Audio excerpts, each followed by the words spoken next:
अगर कांग्रेस में दागी है वो बीजेपी में आ गया तो साफ सुथरा हो गया। कह रहे हैं बीजेपी में जो आएगा शुद्ध हो जाएगा। हाँ बिल्कुल, कोई भी गलत काम करे, चोरी करे, चीन सालो बलात्कार करे, वो भी इनके पवित्र हो जाता है। दिल्ली का मुखिया अरविंद केजरीवाल मुख्यमंत्री सबसे बड़ा झूठा, सबसे बड़ा बेईमान, सबसे बड़ा चोर है। क्यों ले लिया? जब बच्चों की कसम खा के कहा कि मैं बच्चों की कसम खाता हूँ, मैं किसी का समर्थन नहीं लूंगा। नमस्कार, आप देख रहे हैं इंडिया ट्रूथ। और केजरीवाल साहब का कल एक सभा में बयान वायरल हो रहा है कि उन्होंने कहा है कि मुख्यमंत्री की कुर्सी में अपनी जूती की नोक पर रखता हूँ, जनता बोलेगी तो मैं कल मुख्यमंत्री पद से इस्तीफा दे दूंगा और पहले भी मैंने ऐसा किया है और जनता ही जनार्दन है, जनता से ही पूछ के सारे काम होंगे। अरविंद केजरीवाल जी जो दिल्ली के मुख्यमंत्री हैं, कल उनका एक बयान वायरल हो रहा है, सभा में बोल रहे हैं कि मुख्यमंत्री की कुर्सी में जूती पे रखता हूं, लेकिन इन लोगों के डर से मैं मुख्यमंत्री का इस्तीफा नहीं दूंगा। वो सीधे सीधे बीजेपी को घेरते हुए नजर आ रहे हैं। अरविंद केजरीवाल जी मुख्यमंत्री बनने से पहले जब रामलीला मैदान में बैठे थे अन्ना हजारे के साथ में, तो भारत सरकार थी, कांग्रेस पार्टी, मनमोहन सिंह सरकार थी उस समय, उनको कोसते थे खामे खा। आज महंगाई चरम सीमा पर है, बच्चे बेरोजगार हैं, न मोदी के बारे में एक शब्द वैसे बोलते हैं, ना अपने बारे में बोलते हैं।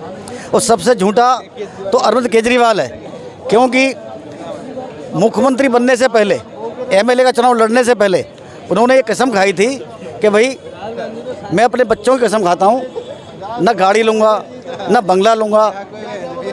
फिर भी अरविंद केजरीवाल जी ने सब कुछ लिया। बंगला तो वो कह रहे हैं, क्या कहते हैं, मैंने अपने लिए थोड़ा ना लिया है, जो मुख्यमंत्री बनेगा वो इसमें रहेगा। अरे तो भैया पहले भी तो मुख्यमंत्री रहते थे, शीला दीक्षित भी तो रहती थी, उसने कितने टॉयलेट और कितना अपने बंगले का विकास कराया था, यहाँ करोड़ों रुपया खर्च किया है इन्होंने जनता का। तो अरविंद केजरीवाल तो महाझूठा आदमी है। शराब घोटाला कितना बड़ा हुआ है, इनके मंत्री डिप्टी सीएम मनीष सिसोदिया जी जेल के अंदर बंद हैं। अगर भ्रष्टाचार नहीं हुआ होता तो वो जेल के अंदर क्यों होते? ये कहते हैं मैं ईमानदार हूँ, ईमानदार हैं ही कहाँ ये? जो मुखिया होता है, दिल्ली का मुखिया अरविंद केजरीवाल मुख्यमंत्री सबसे बड़ा झूठा, सबसे बड़ा बेईमान, सबसे बड़ा चोर है, जो आज उसकी देख रेख में हो रहा है सारा भ्रष्टाचार, और अपने आप को कहता है मैं शरीफ आदमी हूँ। वो तो कह रहे हैं लगातार ईडी सीबीआई का गलत उपयोग कर रहे हैं। अगर मुख्यमंत्री की कुर्सी में अपनी जूती की नोक पर रखता हूं, अगर जनता बोलेगी तो मैं कल छोड़ दूंगा, लेकिन बीजेपी से नहीं डरूंगा। ये ईडी सीबीआई का गलत उपयोग कर रहे हैं, मैं इनसे डर के इस्तीफा नहीं दूंगा। भैया ये केजरीवाल है, महा झूठों का महा ठग है ये, समझे ना? मतलब कुर्सी भी चाहिए इसको और बोलना भी चाहिए, करना कुछ नहीं। एक टीवी पे जो है ना, एक पिक्चर की तरह से इसको टेलीकास्ट अपना करना है, बस और कुछ नहीं है इसके पास में आज की। अब ईडी क्या, सीबीआई क्या, ईडी क्या चीज़ है? ईडी ऐसे नहीं जाती है, ईडी की पूरी प्रेफरेंस कोर्ट से परमिशन लेके जाती है, सब तरह से लेके जाती है। ईडी एक खुली छूट है हमारे यहाँ। सीबीआई से बच सकता है, ईडी ऐसे बचना बहुत मुश्किल होता है। कह रहे हैं जब 24 सीटें आई थी आम आदमी पार्टी की, तब भी मैंने जनता से पूछ के कांग्रेस का समर्थन लिया था। क्यों लिया? जनता से लिया था। अब पहले कसम कैसे खाई थी? मैं बच्चों की कसम से कांग्रेस की समर्थन नहीं लूंगा, तो कैसे ले लिया? क्यों ले लिया? जब बच्चों की कसम खा के कहा कि मैं बच्चों की कसम खाता हूँ, मैं किसी का समर्थन नहीं लूँगा। तो ये सब क्या है?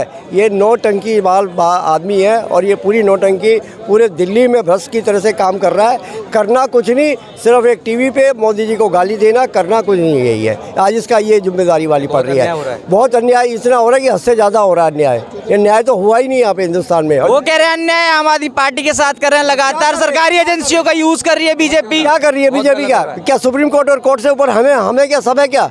बताइए पहले ये बताइए। सुप्रीम कोर्ट से यही है, कोई सेटिंग नहीं होती, कोई भी है, पूरा खुला हुआ। एक जुडिशियल है, जुडिशियल से सुप्रीम कोर्ट से ऊपर कोई नहीं है। आज राष्ट्रपति से भी परमिशन लेनी पड़ती है। तो क्या तो रहे, मैंने पहले भी मुख्यमंत्री पद से इस्तीफा दे दिया था और जनता बोलेगी तो फिर दे दूंगा मैं। वो जनता देगा नहीं, मगर इसके सुप्रीम कोर्ट से ये अपने आप ही देगा, जल्दी से दे देगा, अगले हफ्ते तक दे भी देगा ये। क्योंकि जिस तरह की इसके पास आ रही है सुप्रीम कोर्ट के मामले में, सुप्रीम कोर्ट में हो सकता है कि इसका चुनाव चिन्ह भी चला जाए। वो लगातार उनके नेता, वो वहाँ से आम आदमी पार्टी के नेता हो, मंत्री हो, कह रहे कि अरविंद केजरीवाल जी को जेल में डालने की तैयारी चल रही है पूरी तरह से चलेगी। भाई गवर्नमेंट का एक्साइज का पैसा जो हट पेगा, वो क्या एक्साइज का पैसा कहाँ जाता है आज की तारीख में? वो सब डिफेंस को जाता है, और एक्साइज कभी गवर्नमेंट छोड़ नहीं सकती, सेंट्रल गवर्नमेंट का पैसा होता है, समझिए ना? सबसे पहले यही होता है, इसलिए बहुत भ्रष्टाचारी करी है, तो ये इसलिए होता है। अब बाकी बड़ी है, जिसको डर लग रहा है जाके करो, डाल दो, पिटीशन डाल दो, डर तो वो कह रहे हैं बीजेपी को लग रहा है 5 राज्यों के चुनाव हार रही है बीजेपी, वो लगातार बोल रहे हैं कि डर है तभी ईडी सीबीआई को आगे ले आते हैं। ये बोलना जानता है, कुछ नहीं है डर तो इसे सारा कुछ लगा। क्यों 3 जेल में चले गए, क्यों वापसी में सिसोदिया चला गया, दिवाली भी ढंग से नहीं, सिर्फ एक बीवी से मिलने के लिए इसको 6 घंटे की परमिशन मिली थी, क्यों मिली? एक कम से कम हमारी सरकार के अंदर प्रतिक्रिया तो है ना, किसी तरह तो है ना, तो वही तो हुआ है मामला। तो हुआ क्या गलत है? तो अगर प्रतिक्रिया गलत होती तो आराम से हो जाती। आज कितने इसके मजिस्ट्रेट वकील वगैरह सुप्रीम कोर्ट के भी बतेरे वकील इनके साथ दिए हुए, क्यों नहीं कर पाई है ये? अभी तो और भी इनके जाने वाले हैं, देखते रहो। तेल देखो, तेल की धार देखो पत्रकार महोदय, तेल देखो, तेल की धार देखो। कल केजरीवाल जी का बयान वायरल हो रहा है, वो कह रहे हैं कि मुख्यमंत्री कुर्सी जूती की नोक पर रखता हूँ, जनता बोलेगी तुरंत छोड़ दूंगा, लेकिन बीजेपी के दबाव में नहीं आऊँगा। नहीं, बिल्कुल सही बात है। बीजेपी के दबाव में क्यों आए हुए भाई? देखो, बीजेपी की जो पार्टी में आ जाता है वो तो कपड़े से धुल के तैयार हो जाता है, कोई दाग नहीं है उस पर, कोई भी दाग नहीं है। नरेंद्र सिंह तोमर के बेटे पे केस है, और वो एक और तोमर साहब थे, क्या नाम है उनका, जो खेल मंत्री थे ना, वो क्या नाम है उनका, जो हैं आगे बताइए। मैं यही तो कह रहा हूँ कि जो भी बीजेपी पार्टी में आ जाता है वो साफ सुथरा हो जाता है, जो कांग्रेस पार्टी में होता है वो दागी हो जाता है। अगर कांग्रेस में दागी है, वो बीजेपी में आ गया तो साफ सुथरा हो गया। बीजेपी में आने के बाद दाग धुल जाते हैं क्या? कोई वॉशिंग मशीन लगा रखी है क्या? सुनो, हमारे पास पैसा है, वॉशिंग मशीन में इतने गंदे हो गया तो हम तो धोएंगे, ला पैसा दे दे, इनके पास पैसा, हम वो भी धो देंगे।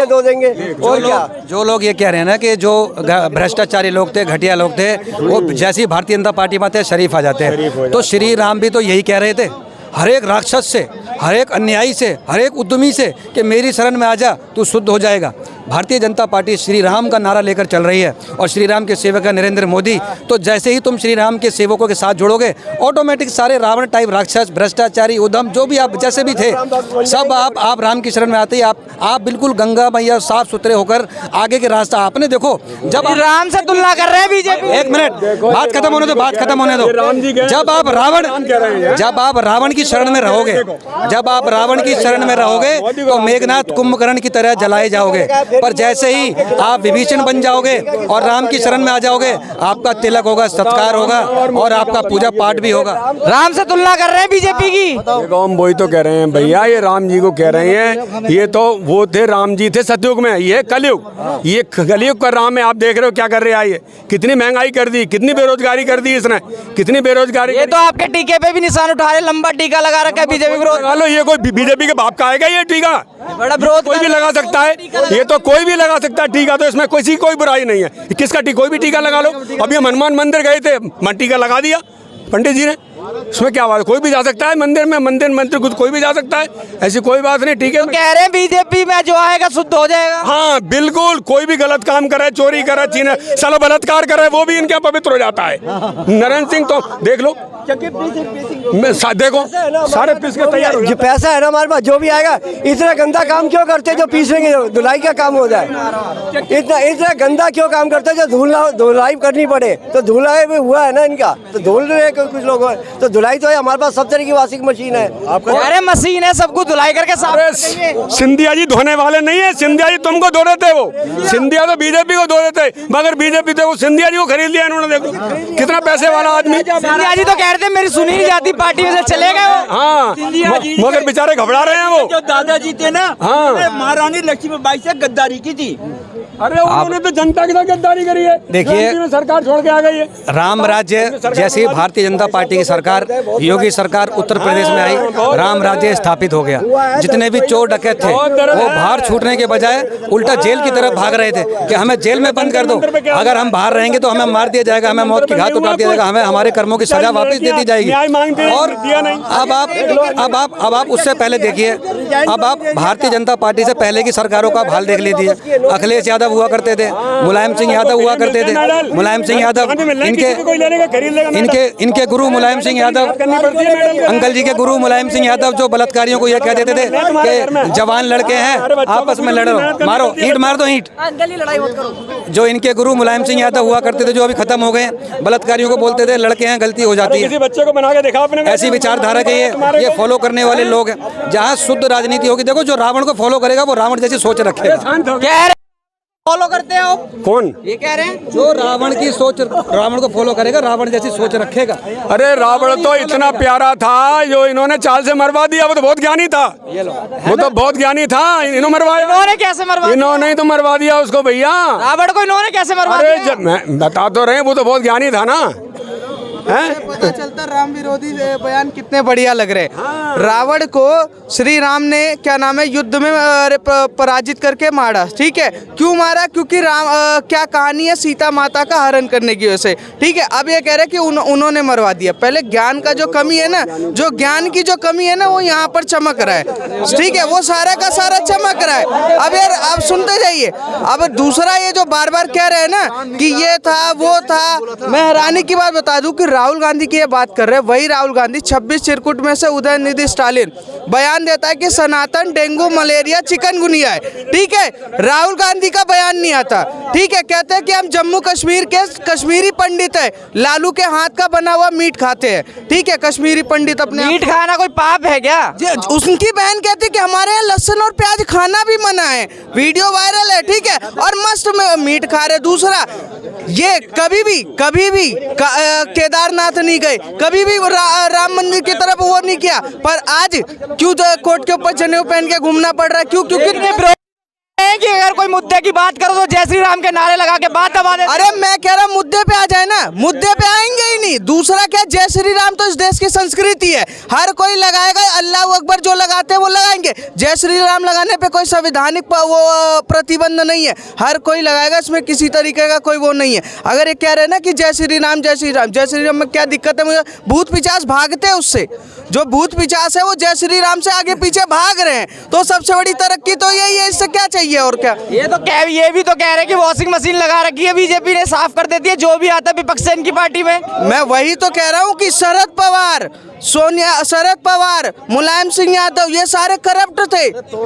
ठीक है, केजरीवाल के लिए साथ में आ गए। ये सारे कहां से कुनबे टूटे थे, पर एक मोदी को हराने के लिए 2024 में एक मोदी को हराने के लिए कोई मुद्दा नहीं है। क्या आ रहा है? सनातन खत्म कर देंगे, भगवा मिटा देंगे, हिंदू समाप्त कर देंगे, ऐसे ऐसे बयान आ रहे हैं।